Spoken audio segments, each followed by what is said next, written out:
como era antes. Boa noite a todos. Sai da frente aqui, ô Viduzão. Facebook, YouTube, Instagram, TikTok, Quai. Total 120 pessoas nos assistindo. 120 mil. 120 mil pessoas assistindo. Muito obrigado a todos. Mudou 133. 133, alguém deu um golpe, deu uma dedada ali. Atualizou 133 mil. Vai lá, porra. Então até quinta-feira, se Deus quiser. Tá ok, pessoal? Boa noite a todos aí. E como que é agora? Em sua segunda live, onde abertamente está copiando o presidente Bolsonaro, Lula consegue piorar a estreia e tem menos audiência que a primeira. Então, sorte do Lula que ele é popular nas urnas, porque nas ruas e nas redes sociais... E aí, meus amigos, bom não? Pegando o gancho nessa abertura, e quem sou eu na fila do pão para dar qualquer palpite? Mas, vendo esse cenário ridículo e achando que dá para aumentar o grau de vexame, que é para situações como essas que a gente paga a internet, presidente Bolsonaro deveria voltar com as lives semanais comentando as principais notícias da semana, só pra gente ver um negócio rapidão. Bora, biruleiro, o povo tá com saudade de você. Mas não é esse o assunto desse vídeo, que tem como pauta única o julgamento do Bolsonaro lá no TSE. E como eu vi a matéria que dizia que o monarca caiu porque o TSE estava vigiando ele nas redes, eu acho bem possível que isso esteja rolando comigo também. E aí, galera do TSE, tudo bem com vocês? Então, eu vou tomar muito cuidado de não oferecer nenhuma opinião, por mais que seja apenas uma opinião baseada nas vozes da minha cabeça, que é o que tudo indica, hoje deve ser crime. Portanto, trarei aqui apenas matérias jornalísticas de profissionais de alta qualidade para mostrar para vocês o que farão com Bolsonaro versus o que foi que o TSE fez na época da Dilma e do Temer. E para não correr o risco de ter uma opinião errática, a conclusão vai ficar com vocês. 2023 versus o passado não tão distante de 2017. O que mudou? Estomazinho separado? Então bora lá.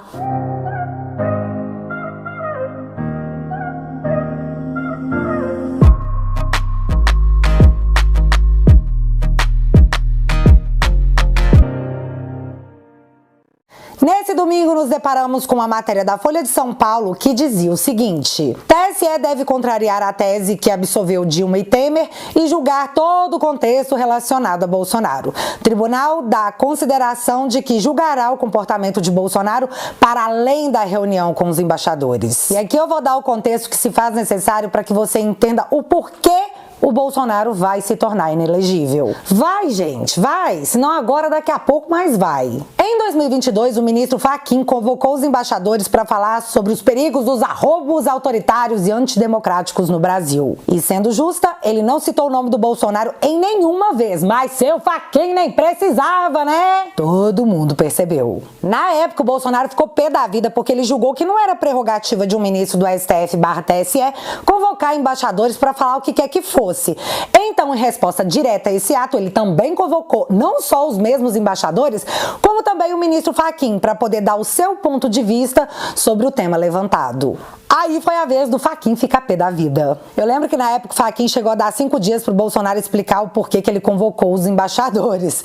E eu também lembro que na época eu pensei que se ele queria saber por que ele não foi lá, ué, convidado ele foi. Cara, que medo disso ser um contexto antidemocrático. Mas tá, rolou tudo isso aí, foram quilos e quilos de matérias em tudo quanto é lugar.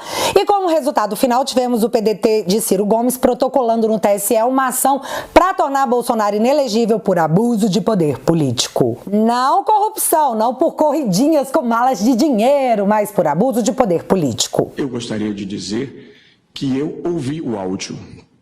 Tem que manter isso aí, viu? Eu quero dizer que eu vi a fita, eu vi a mala de dinheiro, eu vi a corridinha na televisão. Nós vivemos uma tragédia brasileira, a tragédia da corrupção que se espraiou de alto a baixo, sem cerimônia.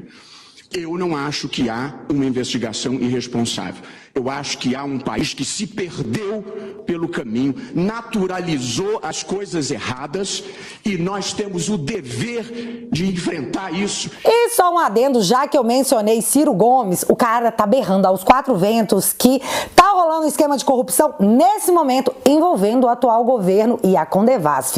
E como eu não sou louca de repetir o que ele disse, eu vou deixar ele mesmo falar. Quem vai acreditar que repetindo as mesmas práticas não vai acontecer rigorosamente? Só esperar um pouquinho com o Lula, a mesma coisa. O escândalo de 2024 já está sendo praticado hoje. O delay é só a atenção da imprensa. Sabe? E é igualzinho. Brasília vive de segredo de polichinela. A gente sabe, todo mundo, quem está roubando aonde, etc, etc. Por exemplo, da Codevasf, está todo mundo roubando. Igualzinho. Igualzinho. Igualzinho. Não tira nenhuma diferença de coisa nenhuma. Sabe o que é um prefeito do Ceará? Está desesperado por saúde, como o Sá está aqui, agarrado, gastando milhões de reais, contrata médico, o médico vai embora, porque paga 20 mil por um médico trabalhar 6 horas, etc, não sei o quê. Depois vem o prefeito do senador Pompeu atrás do médico e não sei o que e tal. Vem lá o deputado e oferece para ele uma patrulha de trator. Mas meu patrão não precisa de trator, precisa de médico. Não, mas o que tem é trator. Aí quando você vai olhar o que eu vou fazer, vai olhar o preço do trator, 150% de superfaturamento. Estão roubando assim na cara da freguesia. Interessante que ele fala, né, que o esquema que vai estourar em 2024 já está acontecendo. E o delay é só a atenção da imprensa. Se a imprensa noticiar, a justiça vai atrás. Se não, pode ser que demore um pouco. Olha o poder que tem a imprensa no Brasil. Mas eu vou me limitar a falar sobre a imprensa aqui, porque daqui a pouquinho eu vou trazer as falas de um ministro do próprio TSE sobre essa mesma imprensa. Aguenta aí que é no mínimo interessante. Continuando, o PDT protocolou o processo contra o Bolsonaro e agora em 2023 a ação andou, chegando ao quase finalmente com o ministro Alexandre de Moraes marcando a data do julgamento da ação para o dia 22. 22 milhões de multa para o PL. Dia 22, julgamento da ação para tornar Bolsonaro inelegível. Não podemos negar aqui que Xande tem uma justiça poética no seu coração, né? E aí voltamos na matéria da Folha que deixou claro que o TSE vai mudar a sua própria tese no julgamento do Bolsonaro. E é agora que você vai entender o que é que vai mudar. Preparados? Em 2017, o G1 resumiu bem do que se tratava a denúncia. Abre aspas. Abuso de poder político e econômico e fraude na campanha presidencial da chapa PT-PMDB em 2014. Segundo a ação, a campanha de Dilma e Temer foi abastecida com dinheiro de propina desviados da Petrobras. Além disso, a suspeita de uso da máquina do governo em favor da presidente e do vice, causando desequilíbrio na disputa. Entre os pontos citados estão a omissão de dados do governo sobre o número de pessoas em situação de miséria, o transporte de eleitores em atos na campanha do Nordeste e a falta de comprovação de passes de despesa e o uso dos Correios para postagem devida de propaganda eleitoral. Fecha aspas. É muita coisa, né? É fácil disputar a eleição com isso. A campanha da presidente Dilma custou 350 milhões. Por isso que eu disse, eles têm dinheiro para disputar a eleição até 2038. E deixariam os caras minguados para os demais partidos. Era uma forma fácil de se eternizar no poder. Na verdade, o que se instalou no país nesses últimos anos está sendo revelado na Lava Jato. É um modelo de governança corrupta. Algo que merece um nome claro, de cleptocracia.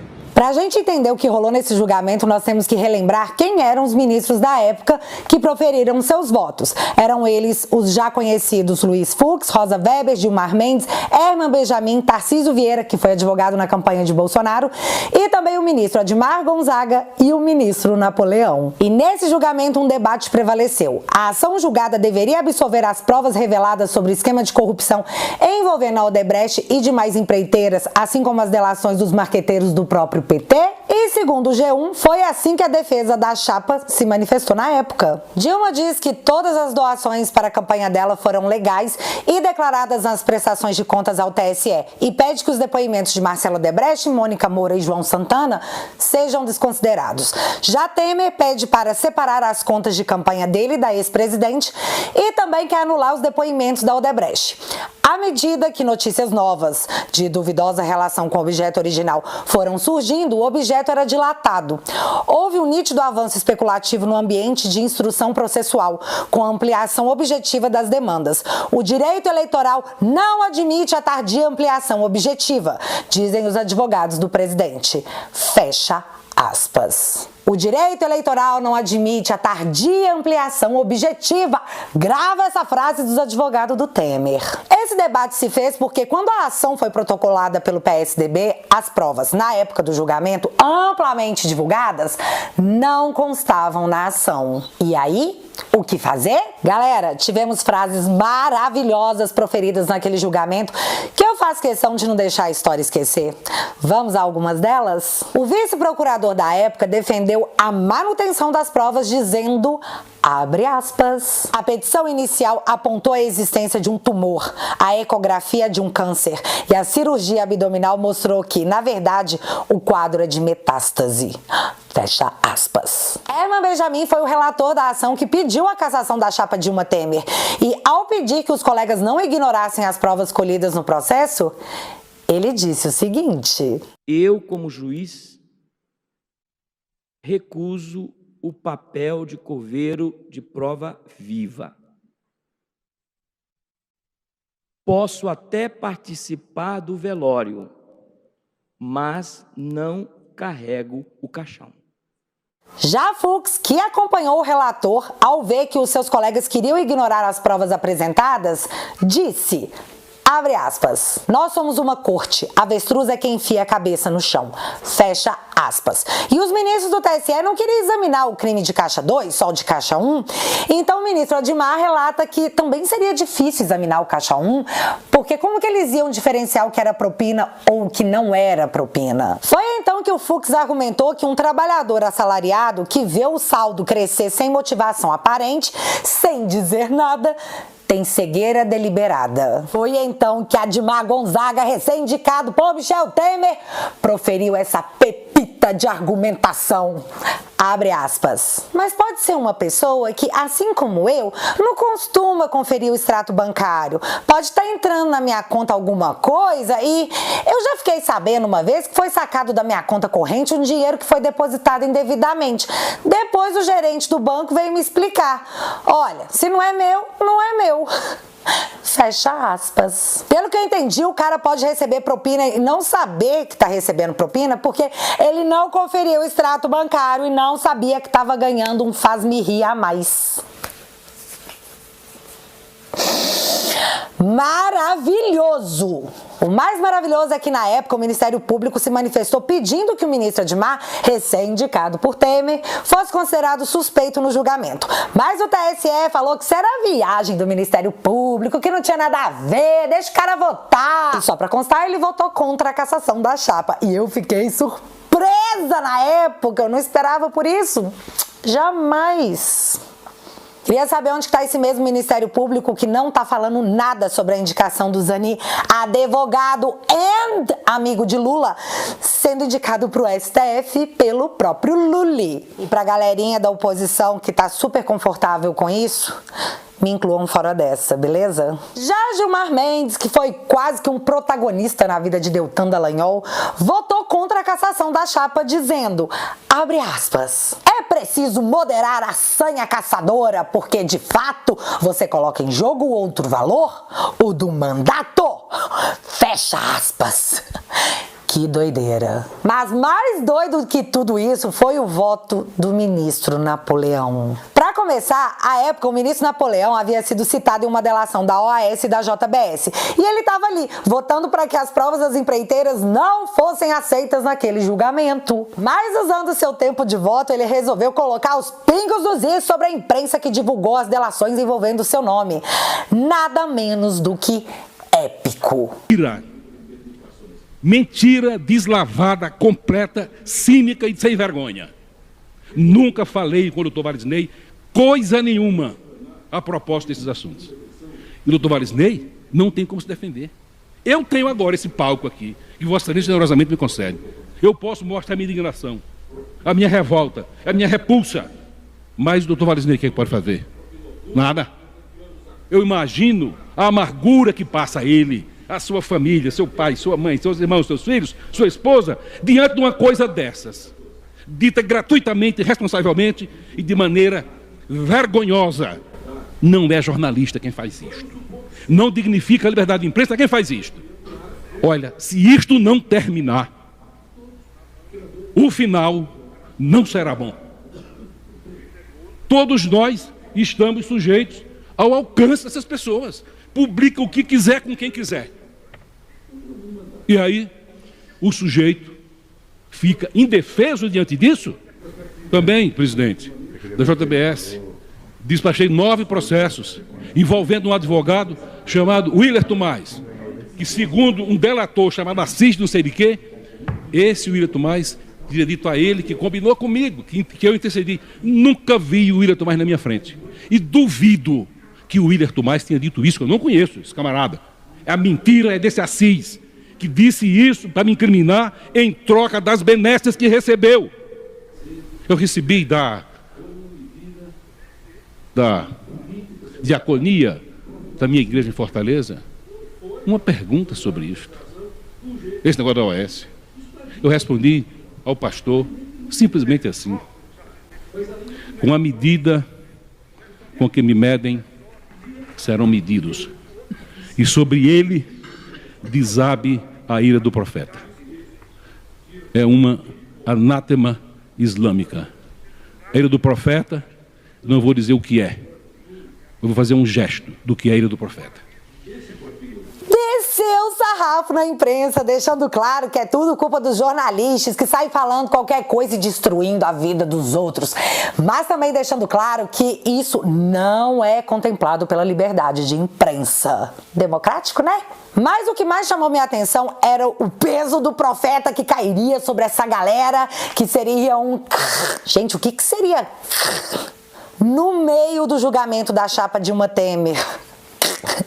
O Brasil é ou não é uma coisa maravilhosa? E para constar, ele votou contra a cassação da chapa. Na época, o ministro Herman tentou sim constranger o TSE, deixando claro que toda aquela investigação e todos os depoimentos usados no seu voto foram pedidos do próprio TSE e que agora, do nada, a própria corte iria invalidar a investigação que a própria corte tinha pedido. E finalizou dizendo, abre aspas, eu não preciso constranger ninguém porque os nossos votos são suficientes para nos constranger. Fecha aspas.